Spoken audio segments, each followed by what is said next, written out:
하나님의 기도응답과 우리의 행복이라는 제목을 함께 은혜를 나누고자 합니다. 오늘이 8월 15일 광복절 제76주년 기념일입니다. 76년 전에 이 나라 백성들이 일제강점기에 그야말로 비참한 생활을 했습니다. 그런데 하나님의 은혜로 그야말로 순식간에 이 땅에 자유와 해방이 주어졌습니다. 비록 남북 분단으로 말미암아 반쪽의 것 같은 자유와 해방을 누리고 있지만 하나님의 은혜가 없이는 이 땅이 해방될 수 없었던 것입니다. 하나님께 감사를 드리고 또한 수많은 대한 독립을 위해서 희생하고 헌신한 순국 선열들에게 존경과 감사를 드리지 않을 수 없습니다. 백범 김구 선생은 이런 말을 했습니다. 하나님께서 너희 소원이 무엇이냐 물으시면 저는 대한독립입니다. 그렇게 대답할 것입니다. 하나님께서 두 번째 내 소원이 무엇이냐 물으신다 할 때도 저는 대한독립입니다. 세 번째 물으셔도 저는 완전한 자주 독립입니다. 백범 김구 선생님은 오직 대한독립을 꿈꾸고 마음의 소원을 갖고 기도하며 살아왔던 것입니다. 8.15 해방이 이루어진 후로 백범 김구 선생의 개인적인 소원과 기도가 응답됐습니다. 그러나 그것은 개인적인 기도 응답일 뿐만 아니라 우리 민족의 기도 응답이요 우리의 행복입니다. 그러면 성도 여러분, 우리의 소원과 기도가 하나님께 응답될 때 나 자신만 행복하면 되겠습니까? 우리의 가족과 우리의 온 사람들이 같이 행복하게 되는 기도의 응답이 있어야 될 줄로 믿습니다. 우리의 기도를 하나님께서 들으셔서 우리의 행복으로 역사하시는 하나님의 말씀에 대해서 오늘 함께 은혜를 나누고자 합니다. 첫째로, 기도는 하나님의 뜻과 때에 맞게 응답이 됩니다. 하나님께서 온 우주 만물을 지으셨는데 온 우주 만물은 하나님의 뜻대로 지음받은 것입니다. 하나님께서는 이 자연법칙과 우주 질서가 하나님의 뜻대로 된 것입니다. 그러므로 우리는 기도할 때 이 자연법칙을 거스리고 우리 맘대로 생하는 그런 기도를 드리는 것은 삼가해야 됩니다.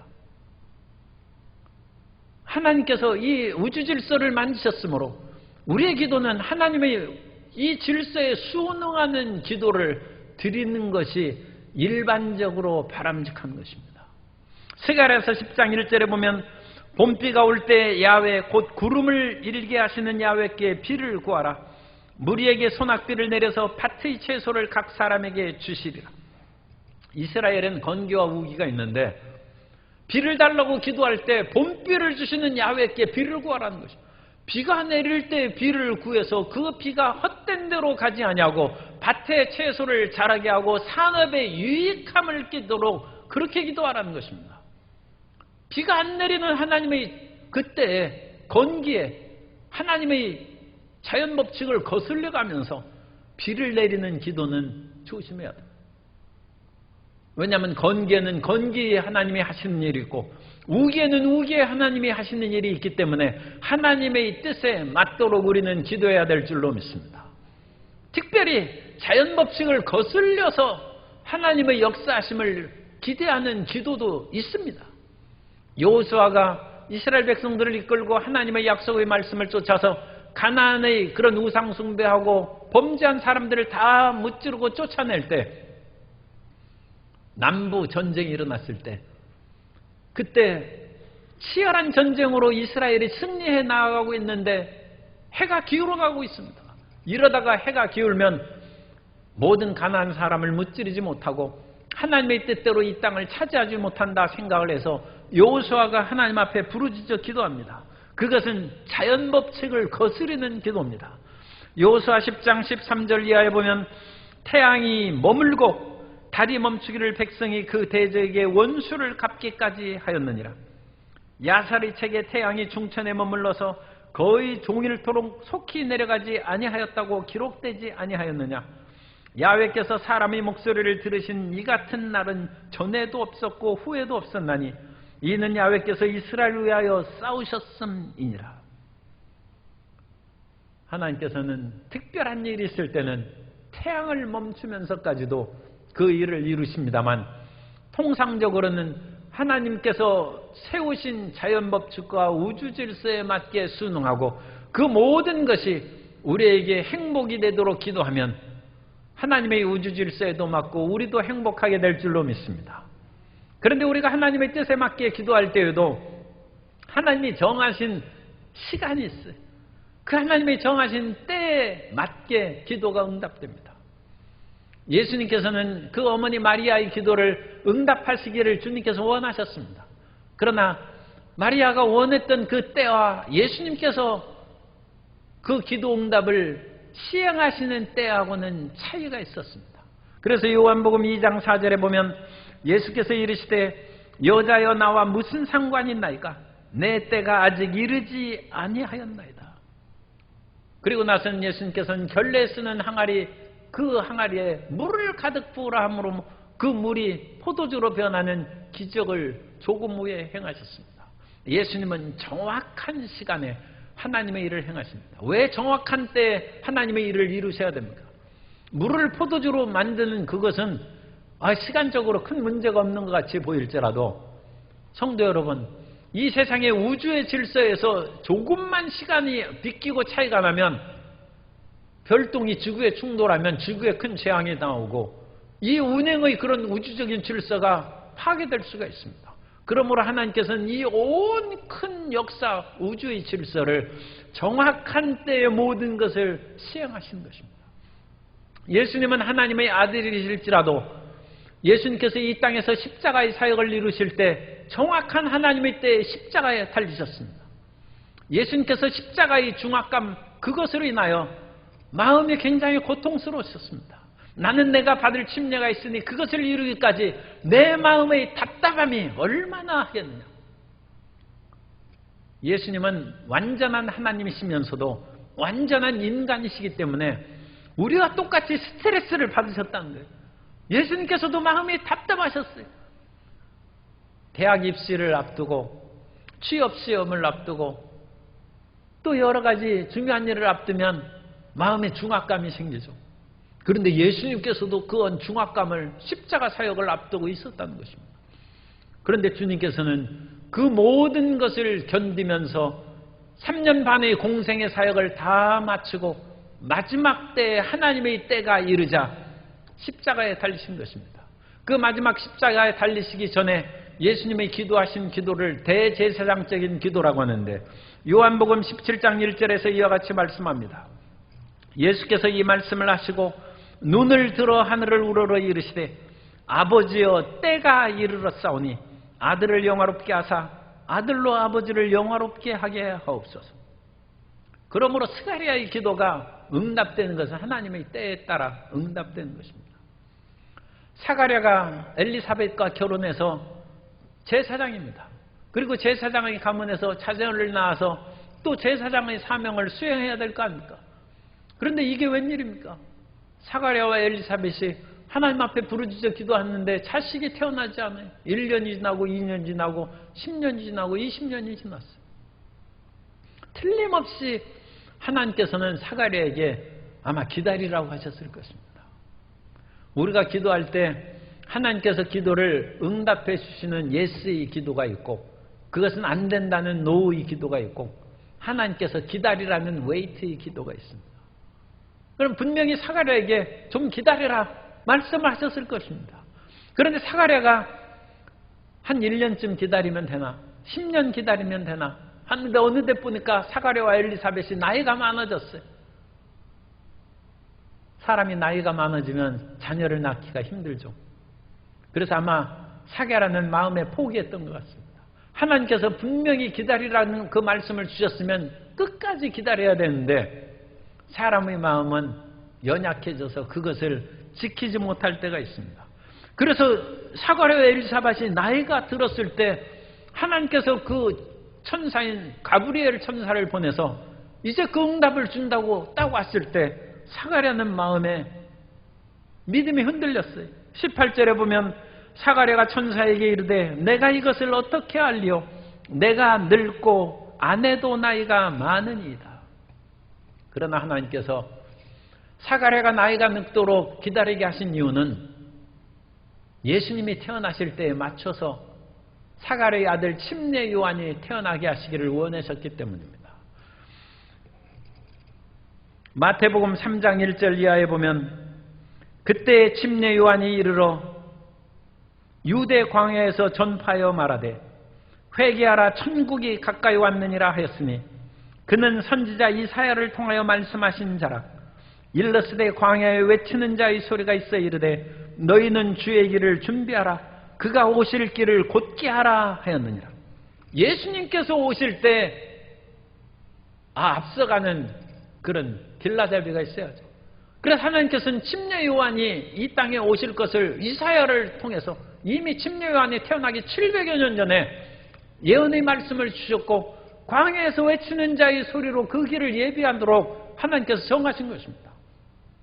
그런데 사가랴가 나이가 들어가면서 자기 아들이 이 중차대한 사명을 위해서 태어난다는 것을 모르고 어찌 하나님께서 자식을 주지 않느냐 마음에 근심하고 마음이 연약해진 것입니다. 그러나 하나님께서는 아담과 하와가 타락하여 범죄한 이후에 메시아를 보낸다고 약속하셨습니다.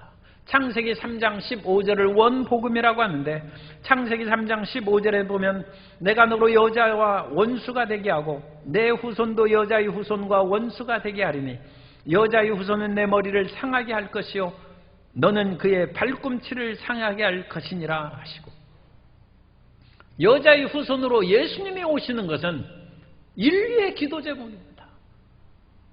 죄와 질병과 죽음으로 비참하게 쓰러지는 사람들이 하나님이여 여자의 후손 메시아가 오셔서 우리를 질병과 죽음에서 건져주옵소서 부르짖고 부르짖음으로 이제 하나님께서 때가 되어서 예수님을 보내실 때가 됐는데 그 앞길을 준비하는 광야에서 외치는 자가 침례 요한입니다. 그러므로 사가랴의 기도가 늦어진 것은 하나님이 그 때를 일부러 늦게 하신 것이 아니라 예수님의 사역에 맞춰서 침례 요한을 태어나게 하신 것이고, 그로 말미암아 사가랴에게도 기도 응답을 주시고 모든 예수님의 메시아에 오실 것을 기도했던 인류의 기도에 응답하신 것이고 모든 사람들에게 행복과 구원의 역사를 베풀어 주시는 은혜의 역사인 줄로 믿습니다. 그러므로 우리의 기도가 조금 더뎌지고 늦어진다 할지라도 이 기도를 통하여 나뿐 아니라 우리의 가족이, 우리의 이웃이, 이 나라가, 교회가 유익을 얻을지 모르겠구나. 그러므로 희망을 갖고 기도를 멈추지 않고 기도의 불태전의 용사가 되는 우리 모든 성도님 되시기를 예수님 이름으로 축원합니다. 두 번째로, 기도응답은 사람을 살리고 기쁨을 줍니다. 사가랴가 기도응답을 받으니까 얼마나 기쁘고 행복했겠습니까? 하나님께서는 우리의 기도를 응답하여 주셔서 우리의 생명을 풍성하게 하시고 우리를 기쁘게 하고 우리의 이웃도 행복하게 해주시는 것입니다. 누가복음 1장 14절 이하에 보면 너도 기뻐하고 즐거워할 것이요 많은 사람도 그의 태어남을 기뻐하리니 이는 그가 주 앞에 큰 자가 되며 포도주나 독한 술을 마시지 아니하며 모태로부터 성령의 충만함을 받아 이스라엘 자손을 주 곧 그들의 하나님께로 많이 돌아오게 하겠습니다.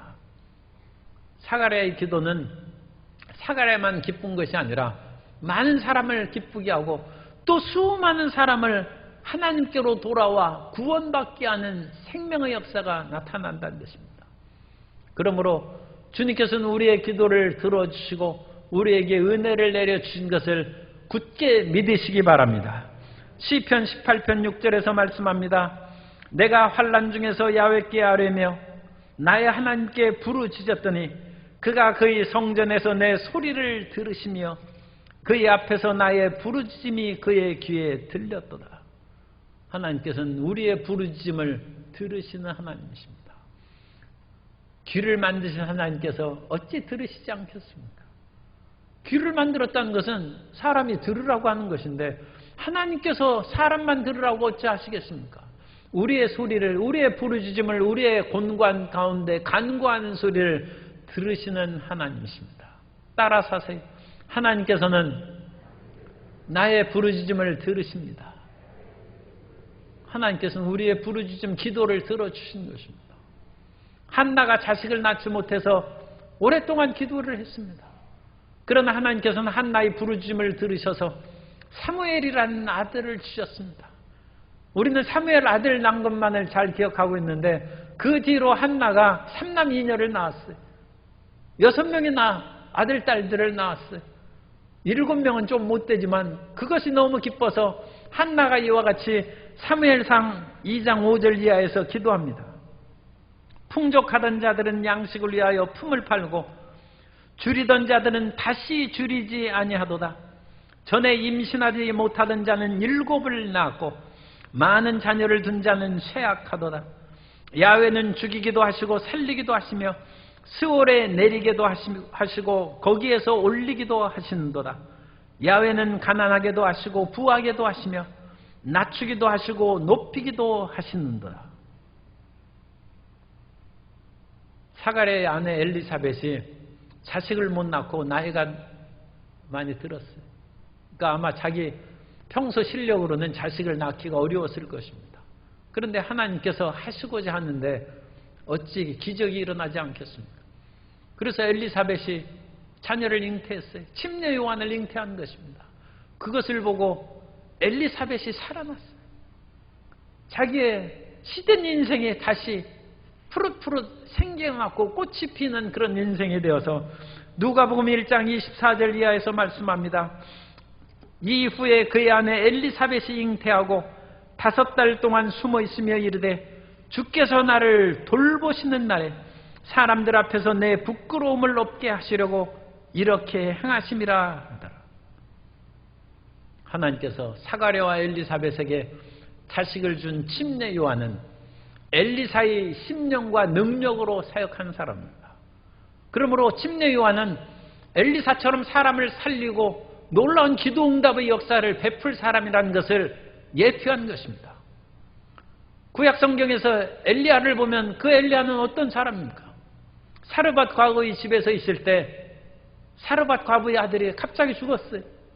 그러자 엘리야가 사르밧 과부의 아들을 품에 품고 하나님 앞에 부르짖어 기도합니다. 하나님, 제가 이 사르밧 과부의 집에서 지금 생활하고 그가 차려주는 음식을 먹고 살아갔는데 아니 주의 종이 있는 집에 그 아들을 죽이면 제가 어떻게 되겠습니까? 하나님 제발 살려주십시오.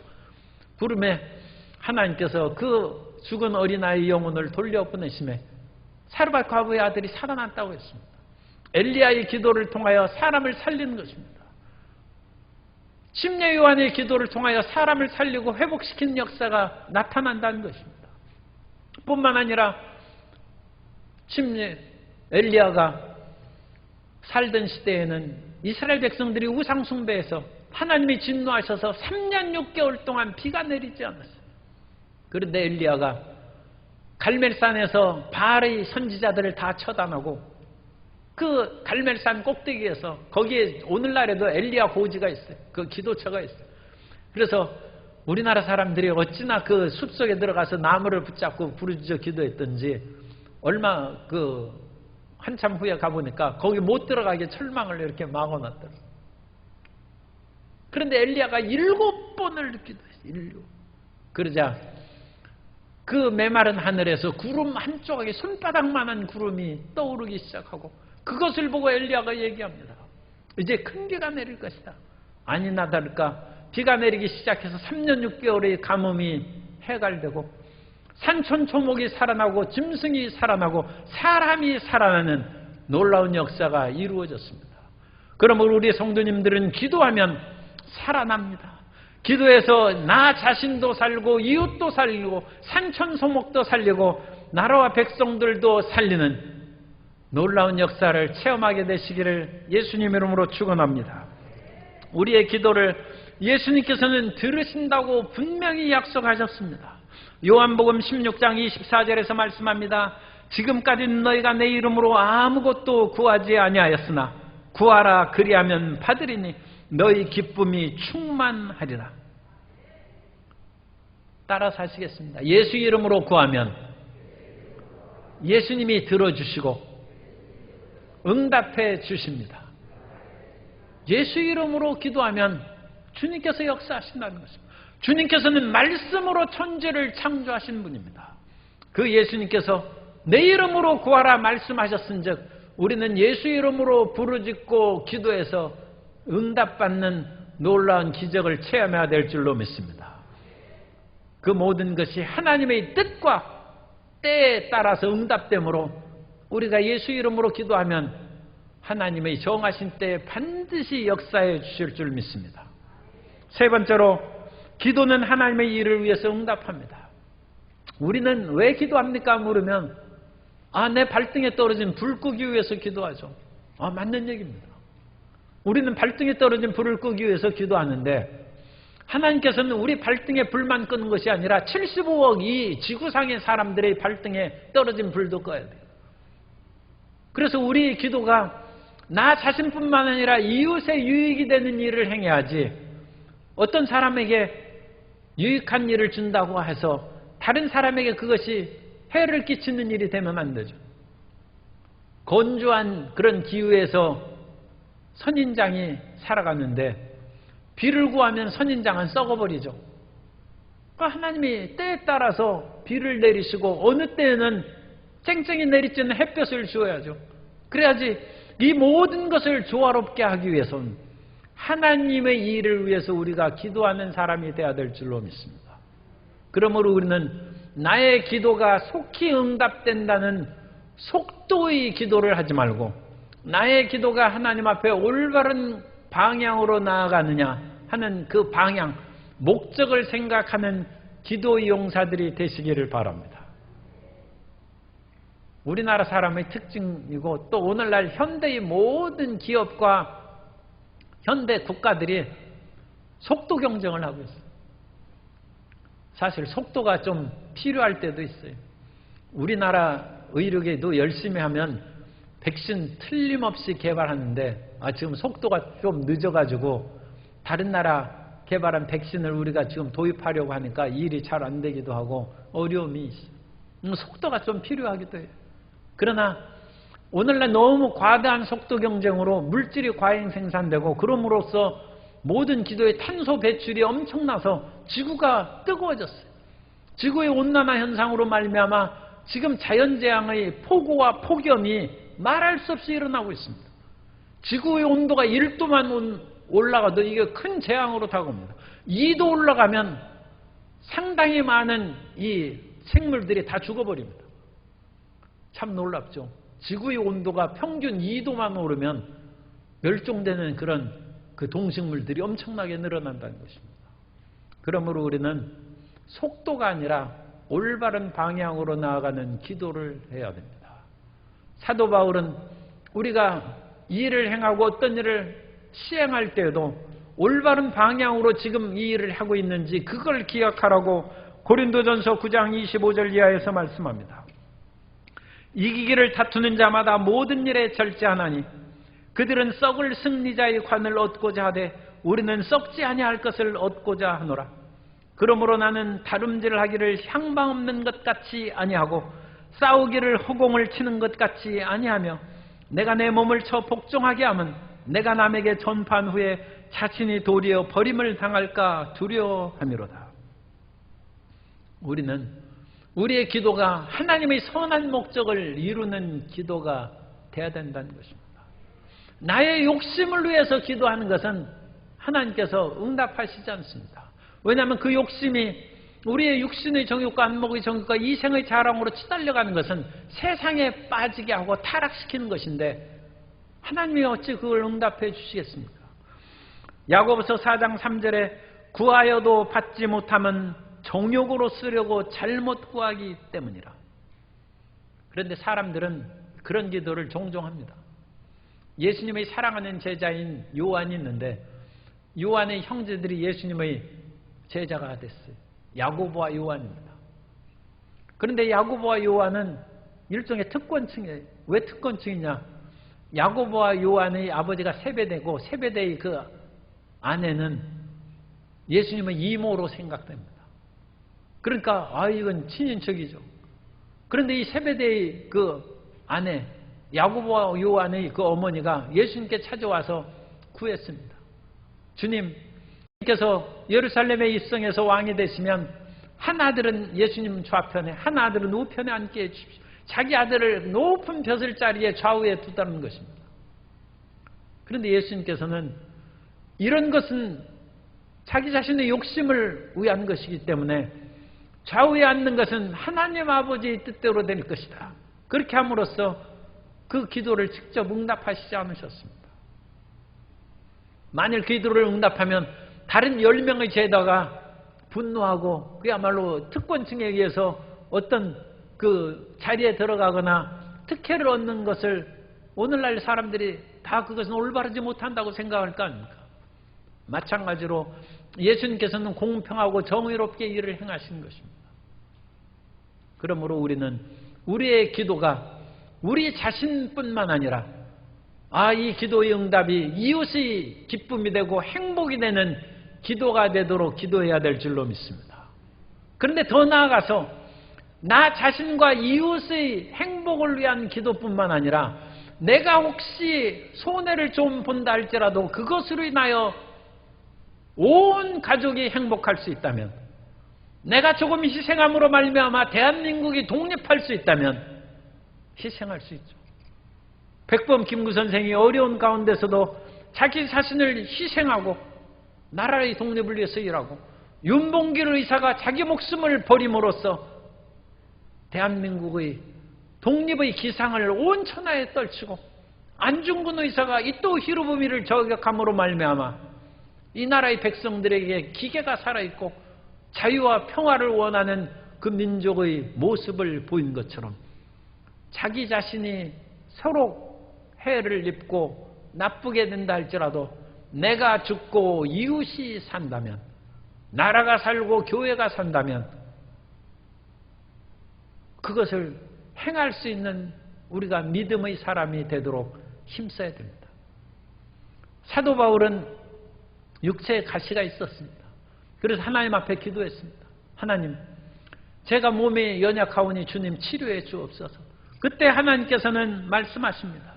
고린도서 12장 8절 이하에 이것이 내게서 떠나가게 하기 위하여 내가 3번 주께 간구하였더니 많이 기도했다는 것입니다. 나에게 이르시기를 내 은혜가 내게 족하도다. 이는 내 능력이 약한 데서 온전하여짐이라 하신지라. 그러므로 도리어 크게 기뻐함으로 나의 여러 약한 것들에 대하여 자랑하리니 이는 그리스도의 능력이 내게 머물게 하려 함이라. 사람이 몸이 건강하면 기도가 간단해질 수 있습니다. 그런데 기도를 간단하게 하다가도 몸이 아프면 아픈 거 치료해달라고 기도가 길어지죠. 세상에 여러 가지 일들이 잘 되고 평안하면 지금 즐겁게 사업하고 활동해야 되니까 기도가 짧아지는데, 사업이 안 돼, 기도가 길어지죠.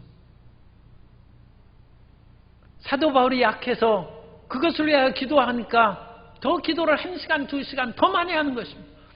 그런데 기도를 더 많이 하면 할수록 성령이 충만하게 임하는 것입니다.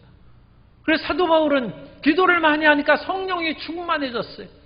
그래서 자기 몸은 치료함을 안 받는데 성령 충만하니까 다른 사람을 위하여 기도할 때 그 사람이 병이 낫는 것입니다. 심지어 사도 바울이 성령이 충만하니까 그 앞치마와 손수건만 갖다가 병든 자에게 손을 얹고 귀신 들린 사람에게 얹은즉 귀신이 떠나고 병이 치료함을 받는 것입니다. 내가 약할 때 그리스도의 능력이 더 강하게 나타난다는 것입니다. 그럼 우리가 어떻게 하겠습니까? 하나님께서 물으시는 것입니다. 내 능력이 내가 약할 때 오히려 온전하게 나타나는데 내가 좀 아픈 거 참고 더 아픈 사람들을 많이 치료하고 더 하나님의 나라를 확장하는 것은 어떻게 생각하느냐? 그렇게 물으신 것입니다. 한 30여 년 전에 돌아가셨습니다만 일본의 재계의 그런 거목으로 마쓰시다 고노스케 회장이 계셨는데, 그 마쓰시다 고노스케 그 회장은 인생이 참 힘들게 태어났어요. 그야말로 흙수저 중의 흙수저입니다. 그래서 자기는 너무 가난해서 어렸을 때부터 일하지 않으면 먹고 살 수가 없어요. 신문팔이 온갖 그런 일을 하면서 어려서부터 가난하게 살았어요. 그런데 가난하니까 학교도 못 다녔어요. 초등학교도 졸업 못했습니다. 배운 것이 없어요. 더군다나 몸이 약해서 항상 그 연약함으로 고통을 당했습니다. 그런데 마스다 고노스케 그 회장이 성공한 후에 나는 하나님의 은혜로 이 세 가지 축복을 받았다고 했습니다. 그것이 자기 자신의 가난한 것, 못 배운 것이고 몸이 약한 것이다. 아니 그것이 어찌 축복입니까? 내가 가난했기 때문에 세상의 온갖 굳은 일을 다 해서 풍부한 사회 경험을 가져서 훌륭한 사업가로 될 수 있는 기반을 얻었다는 것입니다.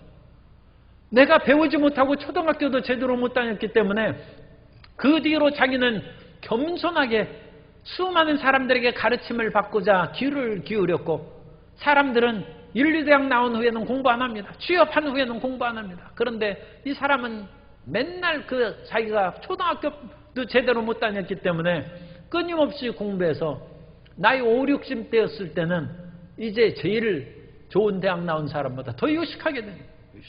평생을 공부하며 살아가는 사람이 되었고, 자기의 몸이 연약함을 인하여 평생 자기 몸을 절제하고 음식 먹는 것을 음식을 함부로 먹으면 금방 체해. 그러니까 얼마나 좀 조심해서 먹겠어요. 그래가지고 그분이 90 몇 세까지 건강하게 사셨어요. 하나님께서 이와 같은, 다른 사람은 저주 재앙으로 생각하는 그것이 하나님의 은혜라고 고백을 했습니다. 참 놀라운 일이죠. 오늘 우리가 예수 그리스도 안에 있습니다. 우리 모든 성도님들은 예수님 안에서 살아가는 자녀인 줄로 믿습니다. 그렇다면 우리 안에 연약한 것과 우리 안에 힘들고 고통스러운 것으로 낙심하고 좌절하지 않게 되시기를 바랍니다. 그 모든 것은 합력하여 선을 이룰 뿐만 아니라 내가 약함으로 더 기도하여서 가정에 봉사하고 희생합니다. 집안에 희생하고 새벽에 일찍 일어나서 아침밥을 해주는 어머니가 없으면 자녀가 어찌 아침에 밥을 먹고 학교를 가겠습니까? 배고픈 사람이 네가 해먹으라 그러면 어떻게 되겠어요? 힘들고 어려워도 아빠가 아침에 일찍 일어나서 회사에 출근하고 그 가정을 돌보지 않는 희생과 헌신이 있지 않으면 온 가족이 어찌 먹고 살 수 있겠습니까? 우리가 예수님 안에서 내가 연약하고 고통스럽다 할지라도 이를 통하여 교회가 세워지고 나라가 세워지고 하나님의 나라가 확장된다면 기쁘게 그 길을 걸어간다 할 때 우리의 기도는 많은 사람의 행복이 될 줄로 믿습니다. 우리의 기도 응답이 다른 사람의 불행이 되는 일이 있어서는 안 될 것입니다. 우리의 기도의 응답이 많은 사람을 행복하게 하고 하나님 나라를 확장하는 위대한 역사가 이루어져야 될 줄로 믿습니다. 그것이 하나님의 기도 응답과 그로 말미암은 우리의 행복인 것입니다. 하나님께서는 모든 길에 우리의 기도를 통하여 역사하시기를 원하십니다. 그러므로 우리는 우리 가운데 다가오는 모든 문제 앞에서 하나님 앞에 구체적으로 하나씩 기도해야 됩니다. 그 기도가 응답되는 것은 하나님의 뜻과 때에 맞게 응답될 것입니다. 그러므로 우리는 결코 뒤로 물러가지 말고 우리의 기도가 사람을 살리고 기쁨을 준다는 것을 굳게 믿고 예수님께서 내 이름으로 구하라 그러면 내가 시행한다고 하였으니 그 말씀을 믿고 나아가면 하나님께서 우리 기도를 시행하시고 응답해 주실 것입니다. 더 나아가서 우리의 기도의 응답을 통하여 우리 성도님 한 분 한 분이 행복해질 뿐 아니라 성도님의 가정이 행복해지고 성도님들이 행복해짐으로 온 나라가 행복해지고 교회가 행복함으로 온 나라가 평화를 얻는 위대한 하나님의 축복의 역사가 임하게 되시기를 예수님 이름으로 축원합니다.